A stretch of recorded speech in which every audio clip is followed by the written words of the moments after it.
Hello, everybody. Jumping on here quickly to remind you about our live podcast on the 5th of July. It's a Sunday. It's at 4:00. It's in King's Cross, London. So you're going to be home for an early dinner. Please come along. We would love to see you there. There's going to be prizes and surprises and us on stage. And we'd love to see your quazzy faces.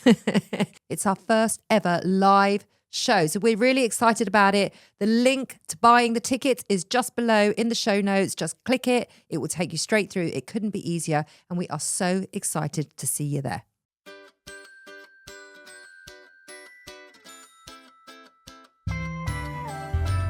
Hello, everybody. Welcome to the Self-Care Club. I'm Nicole Goodman. And I'm Lauren Mishcon. Today, we're tackling a subject we've never covered on this show. I cannot believe that in nearly 7 years we have not tackled this subject. So immensely overdue that we talk about this. Well, the subject is burnout.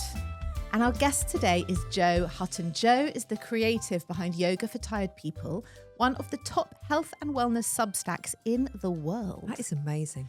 She's a yoga teacher and trainer, and her book, Yoga for Tired People, is due to be published by Bloomsbury in spring 2027. Jo was doing everything right. 16 years of yoga teaching, a thriving studio, and a community that she loved. And from the outside, she had it completely figured out because she was quite literally a wellbeing professional. But then, just like us. Yeah, we are wellbeing professionals. We are. Yeah, I know. So well in our being. Then in 2022, she burnt out anyway. The point is not that she failed. The point is that knowing every tool in the book is not the same as having genuinely built the capacity to use the tools on yourself.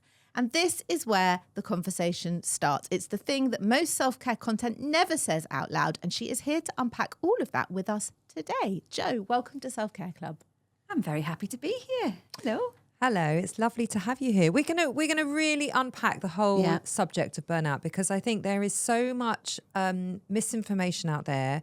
And also, I think so many people are probably struggling with it and they don't even know they're in burnout. Yeah, you know, absolutely. I tell my husband a lot, I think you're burnt out, but you just power through. We're taught, especially in London, we're taught to power through it, aren't we? Yeah, we definitely are. I think that a lot of people haven't, like you say, they don't even recognise it in themselves and they think that it's just they need a holiday or they need they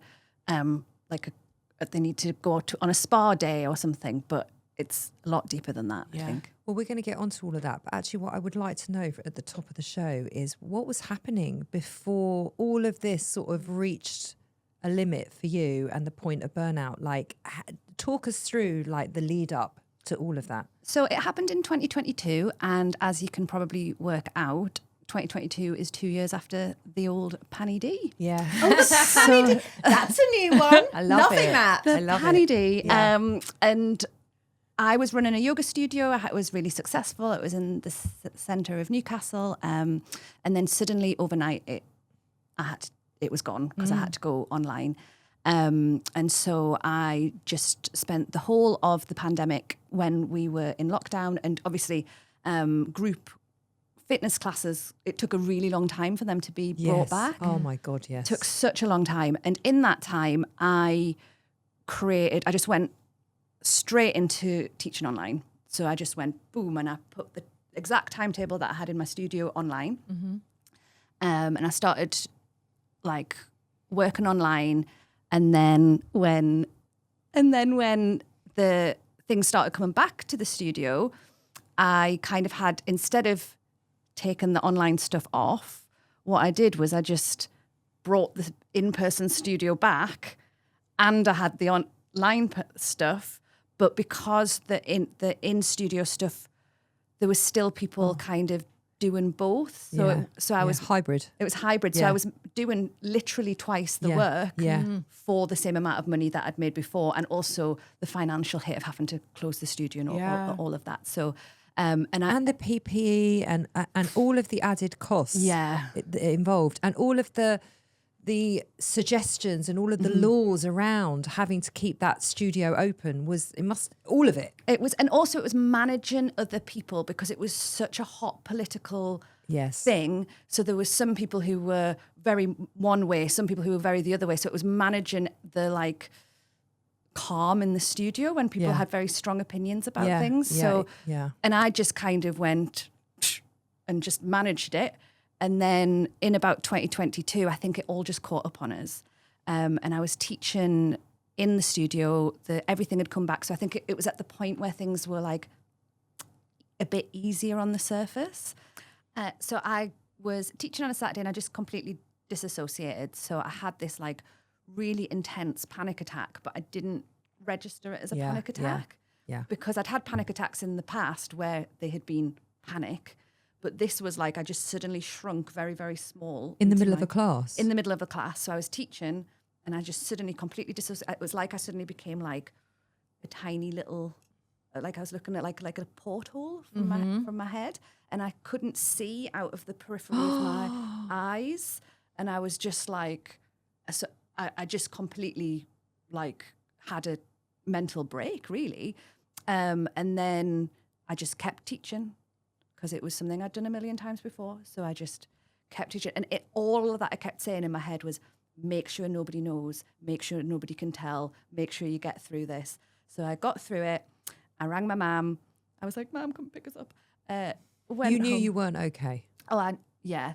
And then I went home, went to bed, rang 111 because I was like, am I having a stroke? Yeah. Like, am I having something? And they were like, oh, it just sounds like a migraine. And so I was like, oh, well, I've had a migraine. Well, it does sound like a migraine. Yeah. And I was like, I've had a migraine, that's fine. And then I got up the next day and I just carried on. And I felt better the next day. So I just carried on. And it happened again and again until I was like, it probably took me about 6 months where every time I was teaching, I would have a panic attack. And I just didn't connect The two things. because you've done it for so long, so it came so naturally to you. So why all of a sudden was this happening, right? And I felt fine. Like I was like, I'm fine. I'm Yeah. fine. Do you like Ross Geller? Like I'm fine. I'm fine. I'm fine. Like I didn't think if someone had said, "Oh, you stressed," I probably would have said, "No, I'm fine." Like So you had no warning signs like in the build up to this. You weren't feeling tired or anything like that? I think I just completely, because I'd been keeping everything together for so long, I think I had just kind of retreated from the signs in my body. Wow. So, Well, as you said, you disassociated. Yeah. And it was wild because I'm like I have been a yoga teacher for so long. And the reason why I got into yoga was because I'd had panic attacks when I was younger. And it was almost like my body was like, I'm going to have to give you different symptoms for you to listen to this one. Yeah. Because like I'd had the panic attacks earlier and the yoga had always, and for a while I was like, well, yoga got me through, so I'll just do more yoga. Yeah, I'll work more. I'll do more Basically. yoga. If I spend more time on my mat, if I spend more time teaching, because that's what had worked in the past. Yeah. So I was like, right, well, I'll just pick myself up, I'll keep going. And then just one day I was like, I cannot do this anymore. And I just lay on my couch for ages, eating big Wotsits, the flaming hot Wotsits. What a choice. Yeah, love that. Flaming hot Wotsits, watching the Twilight movies, and just like, I literally couldn't, my body was just like, no, you're not doing anything. Do you think that because you were a well-being professional and a yoga teacher, that this was, you kind of couldn't believe this was happening to you because you're like the face of well-being, and then all of a sudden you're not feeling very well? Was that harder, do you think, for you?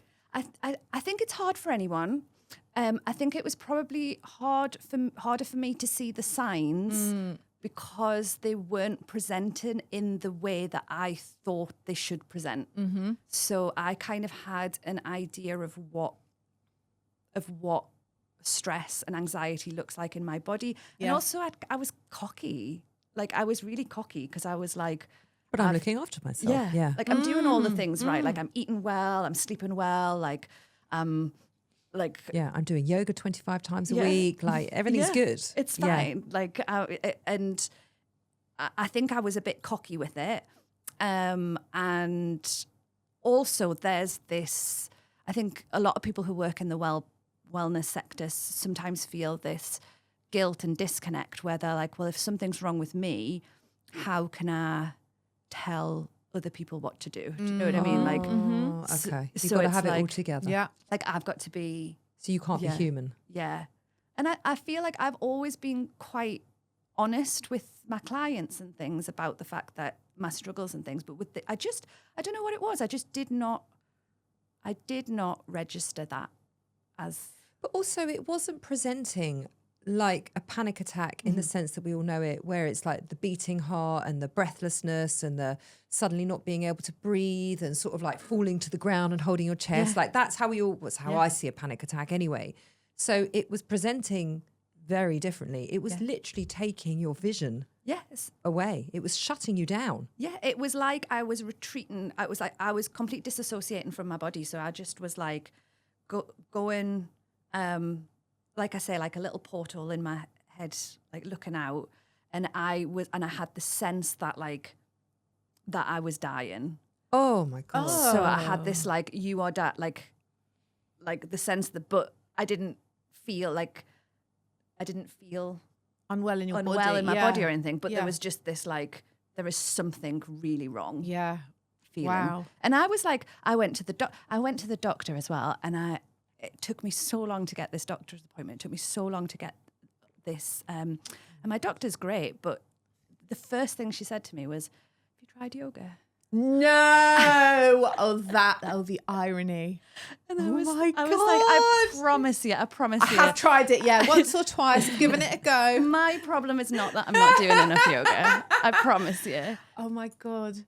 And I feel like I was, so they took my bloods. They were really good to make sure there was nothing wrong physically. Physically, yeah. And then they were like, "Oh, well, you're fine physically, bye." Well, if we can't prescribe, we can't treat. So how did you get to the point from sitting in that doctor's surgery being told you're fine to understanding the level of burnout that you were experiencing? I think it took a good year, you know. You're right. Wow. I think it took a good year. Like, I think you don't recover from burnout in a small amount of time, because I think that was the problem as well, is that when I first was getting the symptoms, I was like, well, okay.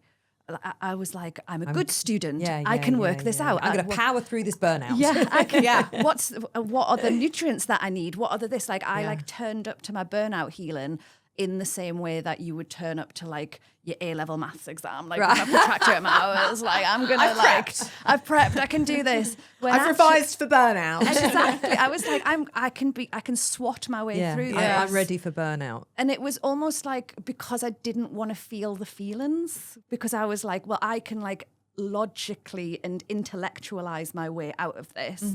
And what I really needed was literally just to sit on my couch and watch Twilight movies and cry. You need the Watsits. And I did that for a lot. Like, you look at photos of me at that time. I cut my hair. Like, the idea that I couldn't tell. Did you do Britney Spears? I like cut my hair really short. I dyed it really dark brown. You were really going through something. I was going through it. I look back at photographs on that time and I was like, how did I not know? Like, I was a cry for help. Like, and for those that are listening on audio only, Jo has long blonde hair. And I've always had long blonde hair. And it was really weird. But it was time. I really do think it was time. And it was giving myself permission to not be okay for a while. Oh. When was that moment where you thought, okay, it's not a migraine, it's not that I need to do more yoga, this is burnout? Like, how did you establish that? Because once you've got that piece of information, that's when the healing can really begin, right? I don't think, I know this isn't a very satisfying answer, but I don't think I ever realised it at the time. I think it was in retrospect. But often I think that's the way. I mean, we talk about perimenopause and menopause so much on this show, and often, like, now, well, I am especially, and you do sometimes, we look back a few years and we're like, oh yeah, that was a weird thing that happened that I didn't know was connected. Well, it's actually very interesting to what you're saying, because I was a hairdresser for 30 years. And suddenly, it's very similar to you, suddenly before a busy Saturday, and it happened like every few months, I started to have a big panic attack at like 8 o'clock in the morning, because I would look at my column, something I had done for 30 years, and I would just power through and enjoy and love. Suddenly I couldn't cope with it. And it happened and then I would literally be like, I can't breathe. And my husband would be there hugging me, and there would be a client downstairs. and I would literally wipe my eyes and go and do my day. And I would because it was so robotic. Well, you did it on autopilot because you've done it for so long. It's like brushing my you were in teeth, the like- same situation. Right, Yeah. I can cut hair and blow dry hair like with my eyes shut. Like you can take a yoga class. I don't even need to be functioning. Well, like turns out I wasn't functioning. But it's amazing how we can gaslight ourselves, for want of a better phrase, into making ourselves believe that we're okay. And I think that your identity as a hairdresser and your identity as a yoga teacher, like it's almost an armor. Like you can be like that thing of like, and now I go into yoga teaching mode, and now I go into hairdressing mode, and you're like, and you're also, I think they're quite similar jobs in the fact that you're holding space for people. Because when you're in the hairdressing seat, you know, you like a therapy session, isn't it? People tell you, Oh my God. And they're putting their trust in you, and you're touching them, and it's You're in intimate. very close contact with them. Like you're holding their head. It's intimate. Right? Well, you are. And Yeah. you're washing their hair and you're massaging their hair, and like you're sort of, you know, I'm touching their shoulders, and it's actually a real privilege because you think of the amount of people that you let touch you like that that you're not romantically involved with. There's very few people, whether it's basically a masseuse and a manicurist, that's pretty much it. Yeah, Or a that's yoga true. teacher adjusting your pose. Yeah. And I think there's that sense of like, I think for maybe it's more for women as well. I think that when we go into carer role, it's easy to like disassociate your own needs. Because it's not about you. Yeah. And I think especially mothers of young children are doing that a lot because there are so many needs that need to be met, which you have to do and you have to function. So there isn't the space to think, well, I don't really feel okay today because someone's nappy needs changing and someone needs feeding, someone's having a tantrum. And you can almost use that, it's kind of like a chicken and egg as well, because you can almost use that as a way to disassociate, because you can be like, right, well, I don't have to think about my feelings because I can go straight into caring mode. And I think that's what I was doing with my teaching, is I was like, It was a front almost. Yeah. But as it turns out, like you can avoid your feelings Until you can't. until you can't. Yeah. until your peripheral vision is literally being taken away from you. Yeah. Right. And then your body's like, absolutely not. Like eventually your body's going to be like, you need to sit and feel. Where are Well, the it will what's make it? you. If you won't, it will make you. Yeah. I think. And it was really scary because my entire identity had been wrapped around being a yoga teacher. So I like the number of people in my life who have me saved on their phone as Jo Yoga. Yeah. Like that's so when I suddenly thought, oh my goodness, like I'm not going to be able to teach yoga anymore. Who am I? Like it was such a low point. You felt like a fraud. I felt like, I get that. I really get that. Yeah, I felt like a fraud, and I felt like I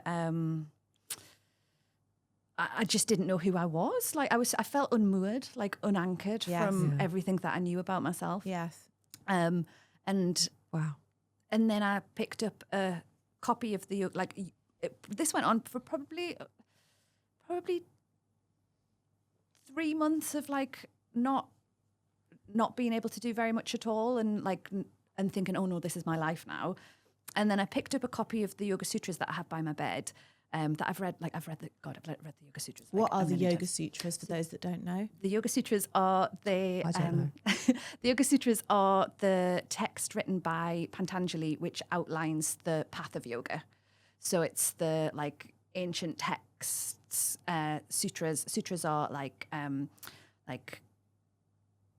pieces of writing that outline the path of yoga. So all of the yoga that we have in modern day kind of come from these texts. There's different paths of yoga.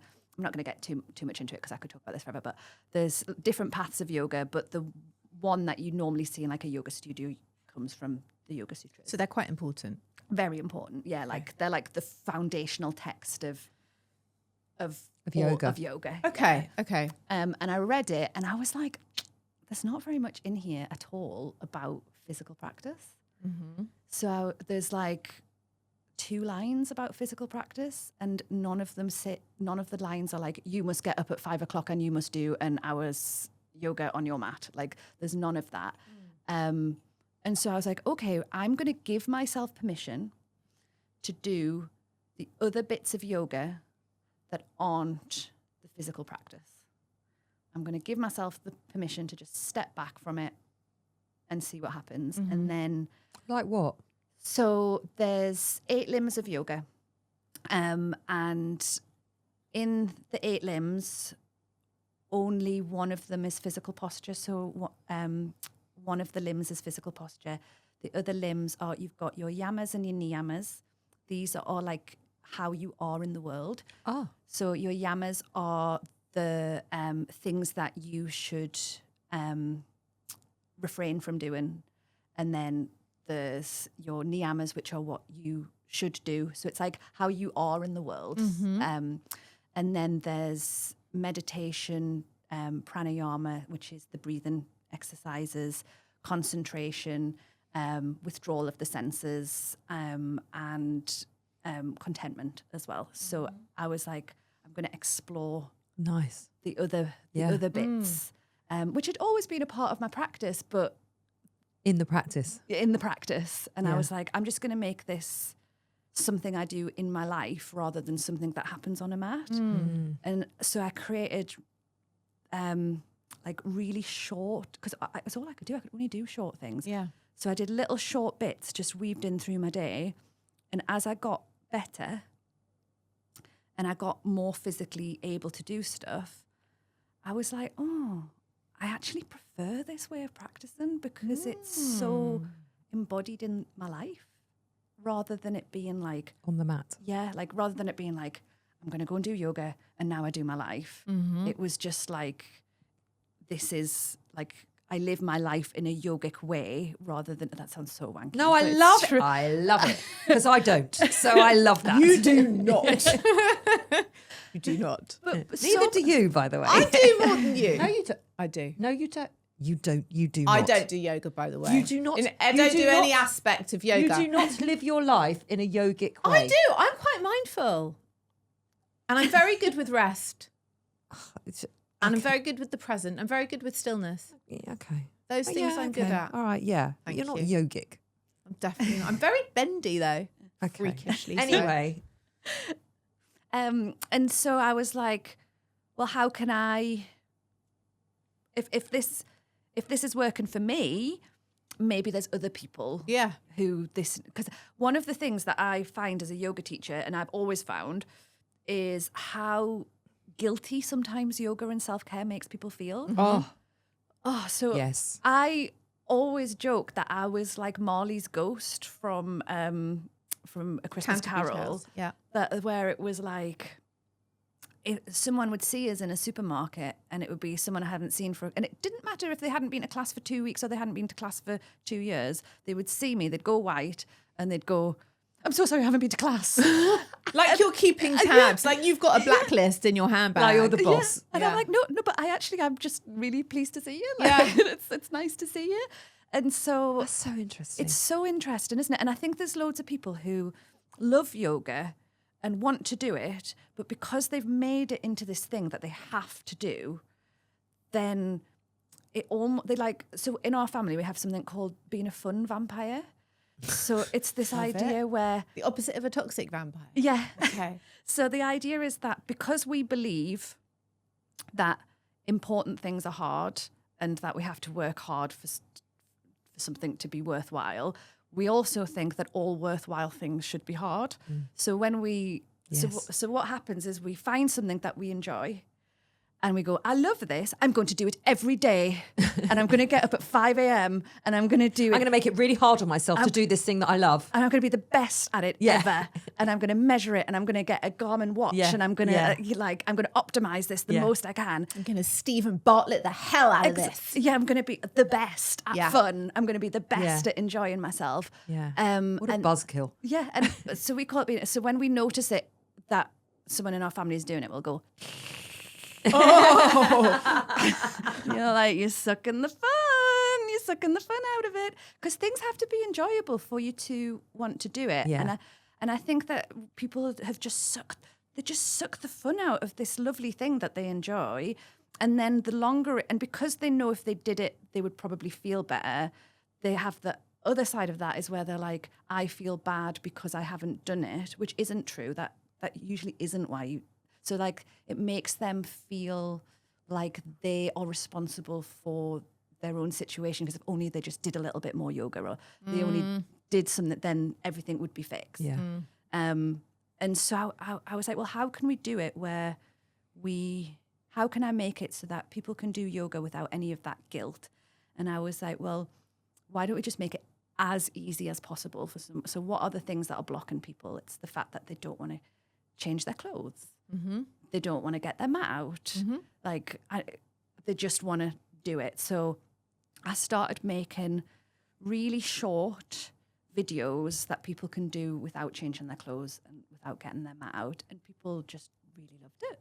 And because it's easy to do. Yeah. Well, you're making it, you're taking away a lot of excuses for people. Yeah. It's suddenly like, well, you mean I can do it right here, right now? Oh, I've got no more excuse not to do this. I'll just do it right here, right now then. Yeah.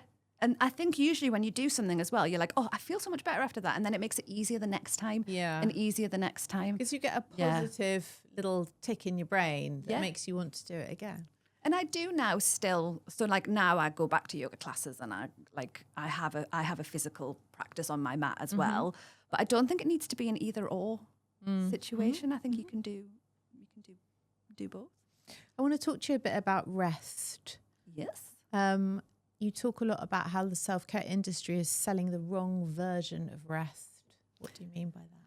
I think that the self-care industry puts a lot of emphasis on yourself and on the idea that you should have a holiday, or that you need something outside of yourself to rest. Whereas rest isn't really a thing that you do. It's a quality that it's like the way that you do it. So for years, I thought that stress and hard work were the same thing. So I thought that if I was working hard, I had to be stressed. And if I wasn't stressed, then I couldn't be working hard enough.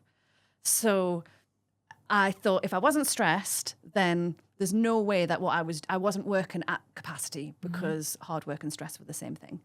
And now I probably work harder than I've ever worked, but the quality of it, like, I don't have that inner bully that's saying, you need to work harder, you need to work harder, you need to work harder. And I think that, you can go on as many holidays as you want, you can do as many spa days as you want, but if you're coming back to an unsustainable workload, or if you're living with the equivalent of Miss Trunchbull in your head, like trying to keep you in check like an unruly child, like, then of course you're going to feel like shit. Yeah.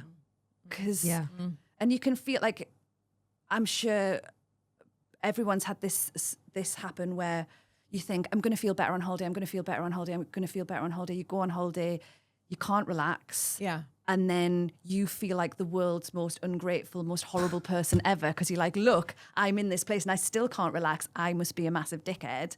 And actually it's because you're relating to this. She is relating to this, listeners. I got my head in my hands. No, because I do this every summer. Every summer I do this. Yeah. You talk about rest being a skill. Why do you think that people haven't learnt to rest?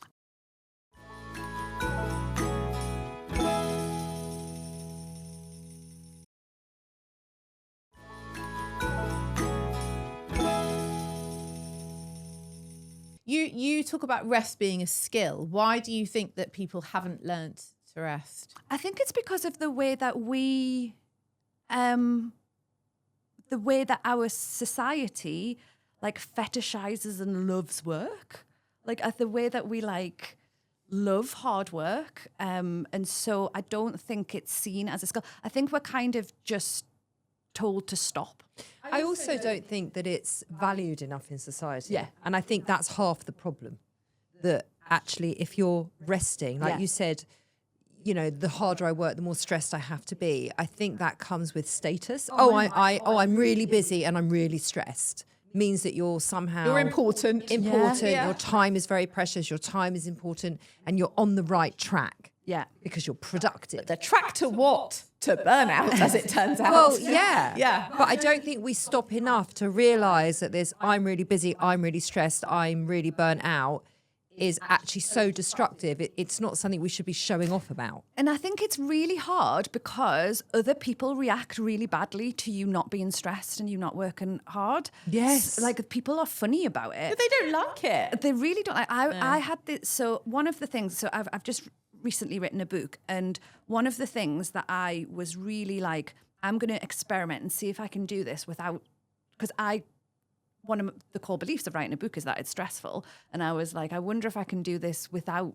stressing myself out about it. And it was really hard, but I didn't feel stressed because I gave myself the permission to enjoy it. But what was really weird was that other people reacted quite badly to that. I had this thing where I bumped into somebody, so I was writing in a cafe, and she came over and she asked me what I was doing, and I said, "Oh, I'm just writing in a cafe," and she was like, "Oh, must be nice." And I was As like, in what? "As in like You've got the time to sit here and write a book. And she was in the cafe too. So it's not as if like we're both here. People are really weird. people are really, and my first reaction was to be like Defensive. and be like, no, I've worked hard, I'm down the mines, it took really hard to get here, and Actually, I it's really stressful. it's really stressful and horrible, and you don't know how hard I've worked. And I had to like stop myself and be like, yeah, it's nice, Yeah, I do and enjoy just myself. sit with that discomfort of being like, okay, you other people might not like the fact that you're Not stressed. because it's really actually quite confronting to our culture, because our culture is like, Exactly what we've Yeah. just said, right? Yeah. You have to be stressed and you have to be burnt out in order to be succeeding in this particular culture and society. and people need to see that, so you need to be performatively stressed and hard work. Can't be secretly stressed. That doesn't Yeah. count. Yeah. No one's secretly stressed. I love Can I those- ask? Go on. Can I just? I think we've just skipped over a couple of things, and I really would love your version of rest. How do you rest, and how do you? Because I'm going to assume that your version of rest and my version of rest and Lauren's are all completely Yeah. different. So, what is your version of rest, and how do you advise your clients to rest? So I think that's such a good point, that everybody's version of rest is going to look different. So I think we're sold an idea of what rest looks like as being like bubble bath, candles, reading a book, lying in a hammock. And for me, lying in a bubble bath with a book, like that's hell. And me. So I when think you and I are supposed to be friends. yeah. when I lie in the bath, I spend the whole time being like, well, why am I not having a nice What time? waste of time this Why am I is. not? Yeah. And you feel weird because you're like, Yeah. well, why other people enjoy this? Is there something wrong with me? Yeah. So I think it's a quality that you have where you're not trying to change the way that you feel. So instead of dropping in and being like, it's because we have this like internal accelerator in our brain all of the time where we're like, ugh. And so it's taken times in the day to drop in and just allow yourself to do what you're doing, and let that be enough. So like you can rest while you're working, but you have to. I'm going to remind you of that. You can like drop in and be like, okay, this is what I'm doing, rather than having that little tick, tick, tick, tick, tick in your brain being like, and then I'm going to do this, and then I'm going to do this, and then I'm going to do this, and I'm not doing this right enough, and then we could take over the world if we did this, and I just don't have that. and just be like, Yeah. are you naturally restful then? Do you think you're? I think I just don't have that voice. I don't have that push, push, and I don't have the guilt. And I am happy to sit in a bath with a book for an hour, and I'm comfortable, and I do feel at rest and at peace, and I'm happy to stand in a garden for. Like I'm very happy. I don't feel like I'm wasting my time if I'm not being productive, because I don't think I can be productive if I haven't got the space to feel centered and grounded and everything else. Love that. And it's not intentional. Yeah. It's not like I'm like, I must have an hour of feeling intentionally grounded today. But I know what I like doing and what makes me calm and happy. It's very confronting, isn't it? I'm finding it really annoying. And also, I'm really happy for you that you do that. And it's very good. You know I do. I know you do. I know you Like do. if I say to her, and it's very good for us. yeah, that because you we do balance. that. But like if I say to her on a Sunday, what I'm most happy to do is do a dog walk, go and get the Sunday papers, come home, sit down and read them for an hour and a half. And Nicole will be like, you will sit down and read the Sunday papers for an hour and a half. What else do you do? I'm not doing anything else. That's what I'm doing. That's so And I'm nice. happy. Oh, you're a natural yogi. Yeah, I don't want to do the physical bit of the yoga, That's but I okay, like you the don't have rest to. of the yoga. So can I ask your opinion on this? Yeah. Just your version of rest, how you just drop into yourself and you're, I guess, creating presence and a need, just a feeling of being there and being, not needing to be anything else or do anything else. The only place that I really do have that, honestly, are two different places. This is so embarrassing. One is the gym. That's not embarrassing. I just feel present and so content and happy and just there. So I find that quite restful. I find it quite restful to be in the gym, weirdly, because I'm pushing. Yeah. And I don't know if that is rest. And also the other time is when I think that's because you're out of your mind and in your body. I'm present. You and I can find only be present. And I'm finding it, I find it mindful. Yeah. Because you can only be in your body. So Yes. you can't go to the other places or be multitasking. Yeah, I like that I can't be doing anything else. Yes. So that's one thing. And the other thing is when I'm watching Real Housewives. Again. Same. But it's chaotic. Well, but it's not your chaos. Yeah. What do you think? I mean, is this rest? It's rest if you find it restful. So I agree that probably the reason why you like the gym is because it means that you're in your physical state. And I think that we very strangely in yoga and in self-care and in the wellness industry and also in culture, we talk about the mind and we talk about the body because I think we need to separate it out to be able to talk about different elements. Mm-hmm. But you don't have a body, you are a body. So it's like the mind and the body is this. Yeah. They are the same thing. Yeah. We have emotions that come directly from the body. We have thoughts that come directly from the body. So if we, you know that everyone's the most irritating person in the world, and then you have a bagel and you're like, oh, maybe I was just hungry. I was just hungry. But at the time, when everyone's being irritating, that doesn't feel like if somebody said, have a bagel, you'd be like, I've had a bagel. Yeah. You'd be like, stop being so irritating. Yeah. So it's like we don't have so true. we don't have like I don't think you can separate out the mind and the body in the way that I think it's useful to have it as a way to talk about our experiences, but in reality we are a body. Well, like you said, in your experience, when your mind didn't really want you to go to a place where you were burnt out, your body just told you, here you go, you're burnt out, here's what I'm going to do now. 100%. Right? Like your body's so... We talk about our bodies like my body's so wise, but it is. It's we are wise because it's our bodies. They're fascinating, and I agree. Absolutely fascinating. They tell you everything if you listen. If you listen. If you listen, and so often we don't really like what it's telling us, so we ignore it and then we override it until it starts literally screaming and taking away your vision. Yeah. Until it's like, no, you are going to sit on the couch and eat what's it. So that's all you can do right now.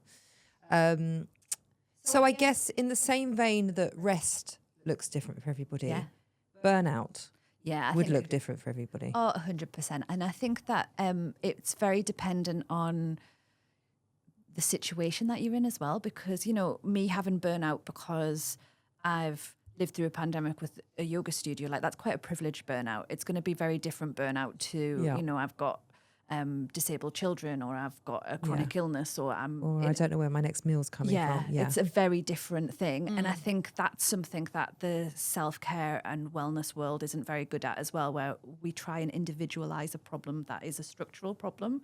So I think that I sometimes don't know where to draw the line with that, where I'm like, it's like, how much is me offering these things to allow people to help themselves?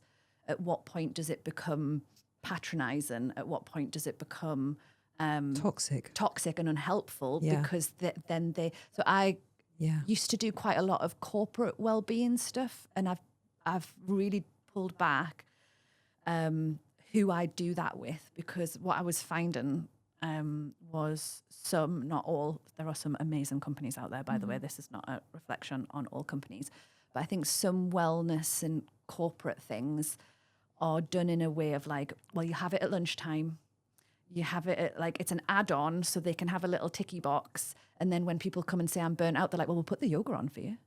And they're like, but actually it's because I'm But you did a yoga underpaid. class last month. Yeah. So Why are you burnt out? Yeah. how can you be burnt out? Yeah. Oh, did you not go to the yoga class? Yeah. Oh, well, that's why. Well, it's on that's you why. then. Yeah.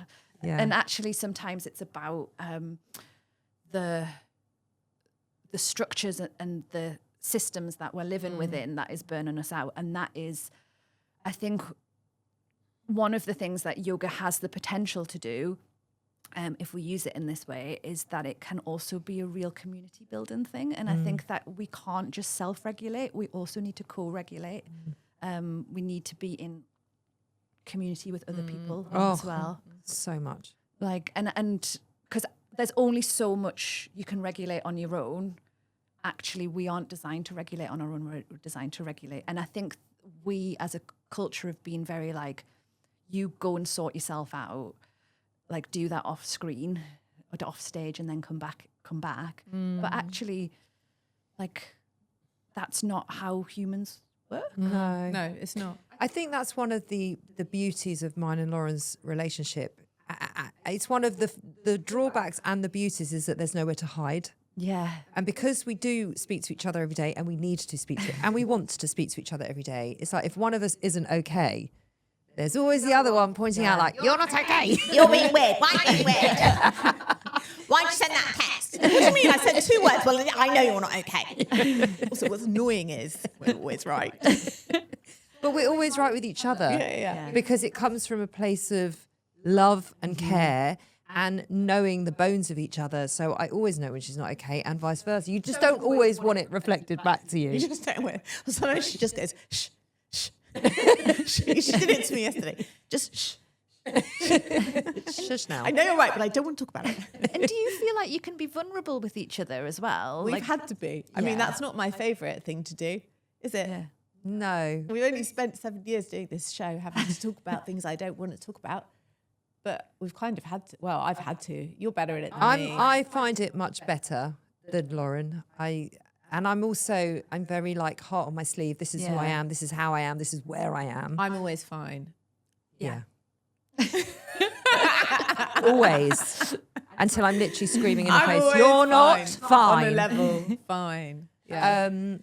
But there have been moments where Lauren and I have both burnt out doing this job. And again, like you said, you beautifully articulate, it's such a privileged place to sit in. It's such a privileged burnout.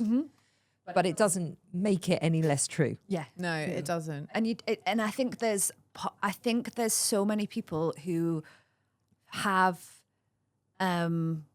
difficulties or are feeling burnt out and have an added sense of guilt because they're like, how can I, in this privileged position, how dare I have these feelings? What does that tell you about someone when if someone's listening and they feel guilty about, I can't stop working or I really struggle to switch off? Or I'm not allowed to be burnt out. What does that tell you about them? I don't know what it tells you about them. I think it probably means that they have. I think it probably means that they have a lot of empathy. So I think it probably means that they're able to see that they are in a privileged position, which I think is a beautiful thing, that they are able to acknowledge the structural thing. I think that's really nice. But also we are allowed to have empathy for ourselves as well. We have to. You have to. And I think that one of the biggest learnings that I had in my burnout, which sounds so simple, but it's like actually quite sad and a little bit shameful. It took me so long to learn this basic thing, was that that I was no less or more deserving of love and acceptance as anyone else. Like, I think I'd spent a long time thinking that I was uniquely flawed, that I was uniquely responsible. I was uniquely responsible for everyone else. I was uniquely responsible for I was uniquely flawed, and everyone else was allowed, but I wasn't. And it actually, and it sounds like that is very like kind thing for me, but I think it came from an arrogance, because I was like, I am special because I am uniquely, and I just had to kind of get over myself a little bit and be like, no, I am the same level as everybody else. I am a human, the same as everyone else. Like, I'm not more or less deserving of burnout than anyone else. Like, and I think that took a while for me to get there. That's a hard That's a hard lesson. That's a hard lesson to learn. But there's so many women, and I say women because you know our audience is 97% women. We always say that. Oh no, Dave's listening. Oh, Dave is listening. Yeah. Dave is listening. Hello, Dave. Hi, Dave.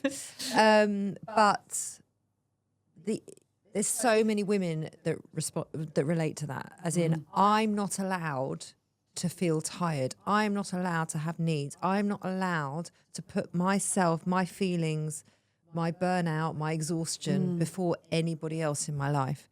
And that is so toxic. And we are taught that. Yeah, we're totally taught that. Because we all feel that.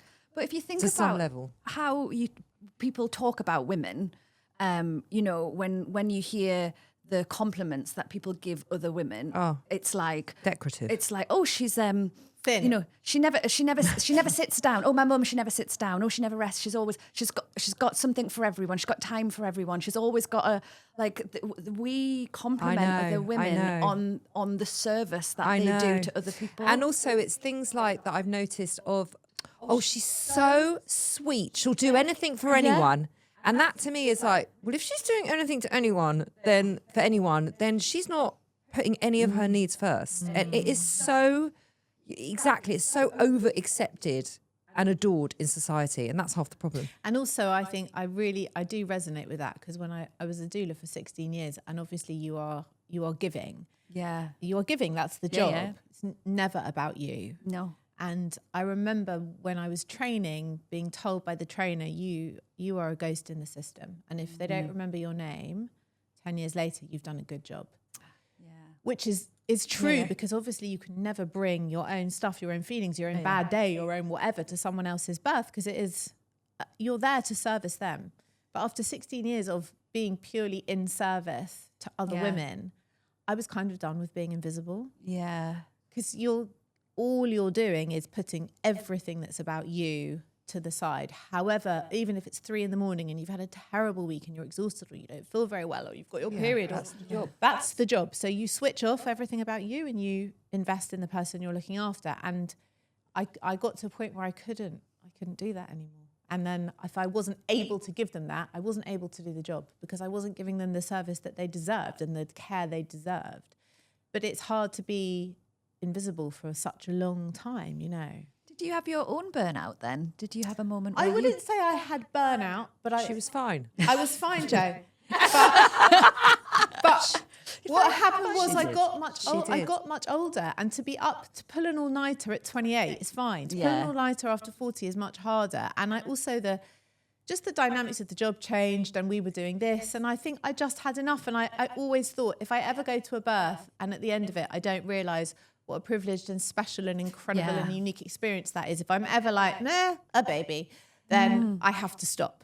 Yeah. And I did get to a point where I was beginning to be a bit resentful and tired of being on call. It was the constantly being on call for other people at the drop of a hat.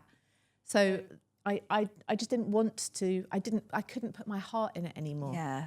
And it has to be done with heart. Yeah, you know? Definitely. 100%. Did you have stuff that you would do to fill your cup back up then after a birth? Yeah, I learned very quickly how to do that. You have to, otherwise you can't do the job. What kind of things did you do? I had a full day of nothing, a full day. The next day, I would get up whenever I woke up. I would have a bath. I would eat whatever I fancied. I just would switch off the whole day, just recharge, regroup, process it, shelve it, done. It also became harder for you to do that switch off when you and I had so much going on with the podcast and the book and everything else. So it was like managing the two was just, and I found with my salon, it was unmanageable. Yeah. And I don't like to be stressed and overburdened. I like to have time and space and gaps. I need that. I think a big part of burnout is actually when your heart is not in something anymore. I agree. Yeah, Totally I agree. I agree. I think that's what is draining. Would you? Yeah. Yeah, I agree. And I think that that's why I always have to check my privilege with it, which is that I had the opportunity to change. I think it must be very difficult if you're in a job that you know, if you don't have the circumstances to be able to change, or if you're working within a system. Like I've always worked for myself because I just can't be told what to do by anyone. Like I would. Same, Jo. I would. Same. I'm unemployable. I'm completely unemployable. And I'm totally here for it. Yeah. But I'm able to, if I'm not enjoying something, I can say, right, okay, I'm going to pivot, I'm going to change. Whereas I think that's very difficult if you're working within a bigger system, and a system that you really believe really believe in, but is maybe not doing the things that you want it to do. Yeah. It's the Like dream. the NHS for a perfect example. Yes. Yeah, definitely the NHS. I mean, And I say to my kids, the dream is find something you love and find a way to monetize it. Yeah. And that's I've always done that's that. the best way you can go through life, you know. I wanted to Oh, no, go on. I wanted to talk to you about something that you talk about in your Substack, which is about responding to life rather than reacting to life. What's the difference? So I think it's just that little beat between immediately going and being like, so if somebody says something to you that's annoying, because people do, instead of immediately going with like what you want to say, just like immediately, it's just letting yourself, it doesn't need to be like, you don't need to count to 10. It's just like when something happens, just have a beat and then respond, rather than, because I think sometimes for a long time in my brain, I felt like my thoughts, my feelings, my emotions, like it was like life was something that was happening to me. Like I was in this stormy sea. My brain was like this big stormy ocean, and I was a little boat on top of it. And then I think through doing a lot of the yoga stuff and the mindfulness stuff, my mind just became a much nicer place to live in. And I was able to see that, this again, wanky, but wanky things are often true, is that I was the ocean, like that was me. So I wasn't like trying to ride it, like zoning out a little bit and being like, no, this is the experience that I'm having, rather than me trying to like control it. So We love to control everything as human beings, especially now. yeah, we want to, and we like to feel like, because the tension with being human is that we actually don't have very much control over very much. But we don't accept that anymore. No. We would live with the seasons, eat with the seasons, huddle down in winter, be out in the summer, and now we control everything. And things are out of control, like a baby will be born the way the baby chooses to be born. You can't control that, but people will try to control that by booking in for an elective cesarean on the day that they choose and a week that's convenient. So, people don't like being inconvenienced anymore. They don't want to wait for anything, and they want an immediate response to an email, to a text, to an everything. There's no going with anything in a rhythm. I think it's the rhythm of life and seasons that are lost. And we have this tension underneath it because we know It's not natural to be like that. It's not. And we have this, like we have air conditioning, and we walk on pavements, but like we can still feel that call. We can still feel that primal, like we know that we're animals. We know that we can't control very much, but yet we've sanitized ourselves, and it's like having that. I think that tension, that cognitive dissonance. We can feel that. So it's sometimes just being like, actually, I can't, like, this holding on is what's causing the strain. And if I just, and again, and it's coming back. So you can't always be like that. Like, But that creates burnout.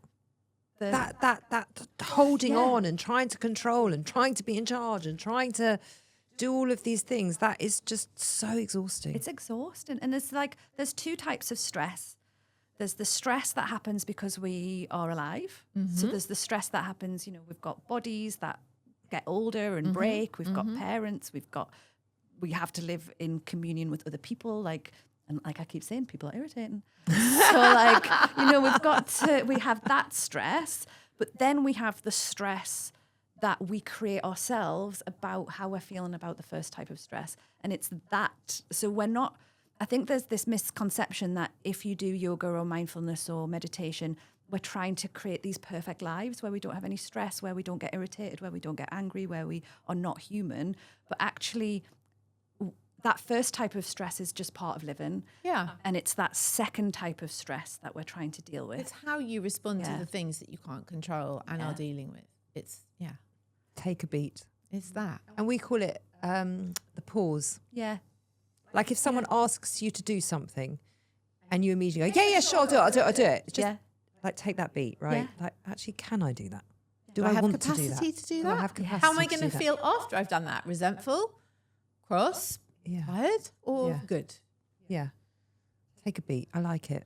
And none of these things are new. No. Like, none of these That's the beauty things. of it. It's like We just have to reteach ourselves. And it's that thing of I have to remind myself of these really simple things all of every day. Because if I don't, and I think of it as like washing your dishes.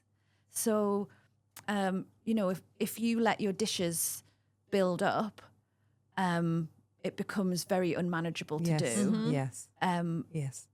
But if you just keep on top of your dishes, because there's always going to be new dishes to do, you've got to keep on top of it. But sometimes if you keep on top of your dishes, because you're doing small things, you forget what an impact it can have because you've forgotten what it was like when the dishes built up. So sometimes I think with the small things, they're sometimes hard to do because they're maintenance. So you don't necessarily see a massive difference from them. And so it's really common to get to a point where you're at maintenance and then go, I'm fine now. I'm not seeing anything. Yeah. There's no difference I won't bother now. anymore. I'm just gonna, and I think that's very normal as well for people to I think it is. That's go an in and out amazing analogy. of Yeah. that's because I'm not good at doing my dishes. Are you not? No. Who likes doing dishes? No one. Nobody. What's your burnout ultimately taught you about living well? I think that thing about controlling, so not being, and also like that I'm allowed to have fun. I think that for a long time, I found parts of my personality a bit shameful because I thought that a healthy yoga person Had to look a certain way. a certain way, couldn't have a cackle and a glass of wine, couldn't go to a gig and mosh, couldn't, like all of the things that it had to be a certain way. And I feel like my burnout, though it was obviously very horrible at the time, it allowed me, it was like I had become fragmented, and my burnout allowed me to pick up all the little bits of myself. It's freed you. And bring me back and be like, no, this is me, and I'm not trying to prove anything. Like, I'm just living my life. And what is the point of life? Life is to be lived and enjoyed.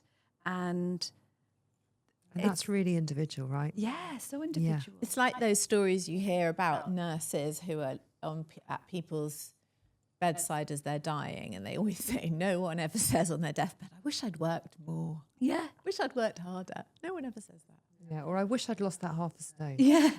And you never say that about your friends, do you? You're never like, oh, Tina, I love her. She's half a stone lighter than she I'd was. have much more fun with her if she was Yeah. half a stone lighter. We always say, like, nobody is going to come to your party and said it was the best party I've ever been to. She was so thin. Yeah. Like, that's just, or like, it was such a shit party because I noticed she'd put on half a stone. I couldn't enjoy myself. It's bizarre. It's mental, isn't it? Yeah.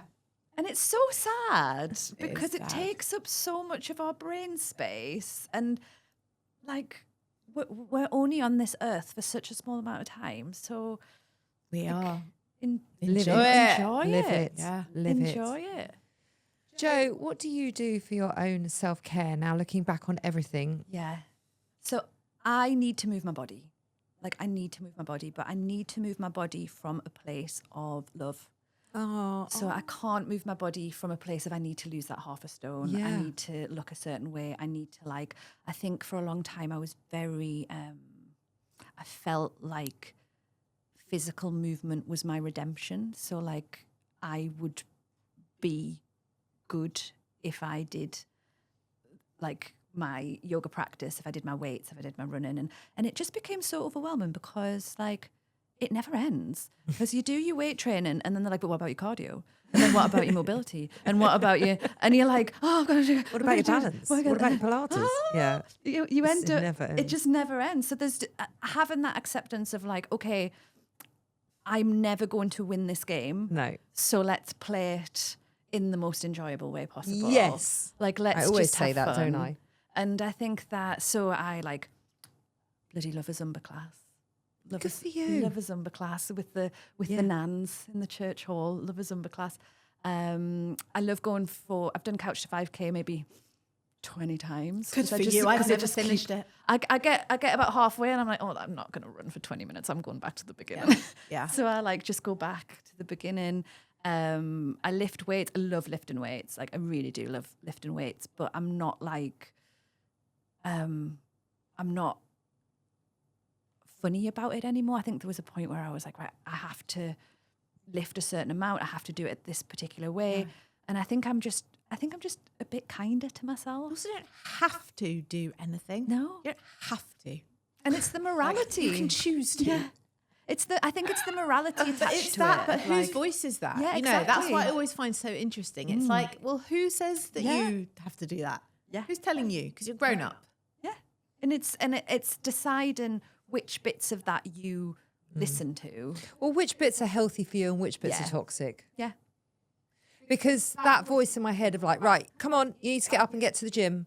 For me, is very helpful because it gets me up and gets me to the gym, and that's very helpful. But if it was a voice of, come on, you fat, lazy asshole, get to the gym, that's not nice. That's not nice. No, I don't have that voice, but that's what I'm saying. The action might still be the same I to get agree. to the gym, but there's a bully The pushing motivation you. behind. Yeah. It's like the future me is saying, come on, go to the gym. Yeah. Your body's going to feel more comfortable. Your back won't hurt. Yeah. Like, just go. But yeah, from a place of love. It's beautiful.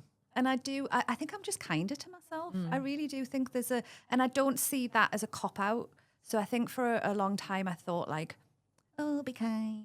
Like, do you know what I mean? Like it was a bit of a like, you That's know. another thing you've got to do. Yeah. Oh, I've got to be kind as So well. and it was like a way to, like, I kind of saw kindness as this idea of like, again, like putting other people first, or like as a way to like sedate my true fullness. Like I wasn't allowed to be angry. It wasn't kind to be angry. It wasn't kind to like assert my needs. It wasn't kind to like, and actually now I'm like, no, sometimes it is kind.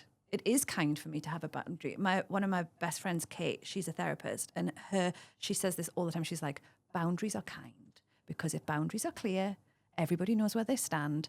And actually quite often miscommunications happen and Resentment sets in. Yeah. when boundaries aren't clear. So she's like, you may feel unkind setting a clear boundary, but that's And the way. everyone knows. Then everyone knows.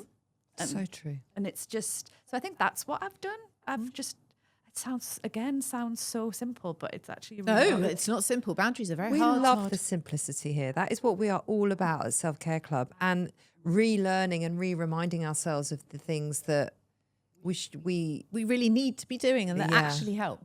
Yeah. and that don't cost anything. Yeah. Yeah. Being kind to yourself doesn't cost anything. Yeah. Couch to 5K doesn't cost anything. Yeah. These things that, you know, just being a bit mindful and sitting down and eating a bag of Whatsits, apart from the Whatsits, and that doesn't cost anything. Yeah. Yeah.